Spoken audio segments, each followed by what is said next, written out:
Kapil Nagar police थाना क्षेत्र में एक नाबालिग से दुष्कर्म किए जाने का मामला सामने आया है। मिली जानकारी के अनुसार नारा निवासी आरोपी अजय झोटिंग उम्र 30 की पीड़ित 16 वर्षीय छात्रा से 2 वर्ष पूर्व व्हाट्सएप पर पहचान हुई थी।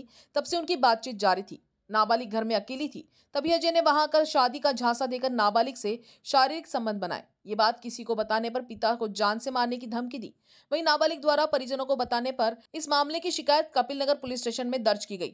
वहीं पुलिस ने केस दर्ज कर आगे की जांच शुरू कर दी है। पोलीस ठाणे कपिल नगर नागपूर शहर परिपो उपनी सुप्रिया गजरे दाखल अपराध क्रमांक आहे 744/25 कलम आहे 69 351(3) भारतीय न्याय संहिता आणि कलम 4 आणि 6 पोक्सो या कायद्याअंतर्गत सदरचा गुन्हा दाखल झालेला आहे। सदर गुन्ह्यामध्ये असं आहे की फिर्यादीने असं सांगितलेलं आहे की त्या दोघांची व्हॉट्सअपवरती ओळख झाली। व्हॉट्सअपवरती ओळख झाल्यानंतर ते दोघं एकमेकांशी चॅटिंग करू लागले। चॅटिंग केल्यानंतर दोघांचं भेटणं झालं। फिर्यादीचे वडील हे हॉटेलमध्ये काम करतात, त्याच्यामुळे ते संध्याकाळी 4 वाजता कामावरती गेल्यानंतर रात्री 12 वाजता येतात। त्या 4 ते 12च्या वेळेमध्ये आरोपी हा फिर्यादीच्या घरी येत होता आणि घरी आल्यानंतर तिला आरोपीने 6/11/2025 जबरदस्तीने तिच्यासोबत शारीरिक संबंध केले।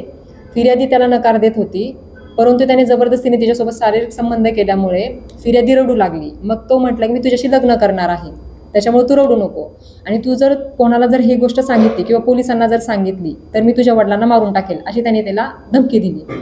आणि त्याच्यानंतर मग आरोपी आणि फिर्यादी हे सतत भेटत राहिले ज्यावेळेस तिचे वडील कामावर जात होते त्यावेळेस। आणि त्यांच्या या भेटण्यामध्ये काय झालं, त्यांचे आधेमध्ये महिन्यातून एकदा असे संबंध येत होते असे फिर्यादीने आम्हाला सांगितलेलं आहे। आणि फिर्यादी ही बालिका आहे, 16 वर्षापेक्षा कमी वयाची आहे।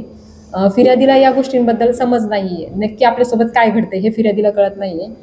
आणि त्याच्यानंतर फिर्यादी यांच्या इथे 10/11/2025 देखील असाच किस्सा घडला। फिर्यादी ही बाजारातून ज्यावेळेस घरी गेल्यानंतर तिने पाहिलं की तिच्या दरवाजाचं लॉक तोडलेलं होतं। आतमध्ये जाऊन पाहिलं तर तो घरामध्ये होता।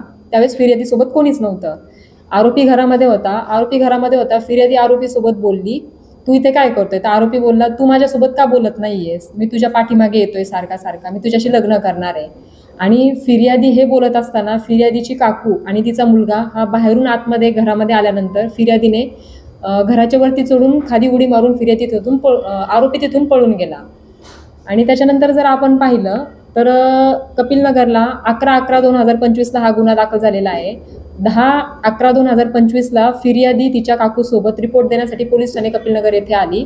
रात्रीच्या 10:30च्या दरम्यान आले। त्याच्यानंतर आपण गुन्हा दाखल केलेला आहे आणि सदर आरोपीचा आपण शोध घेत आहे।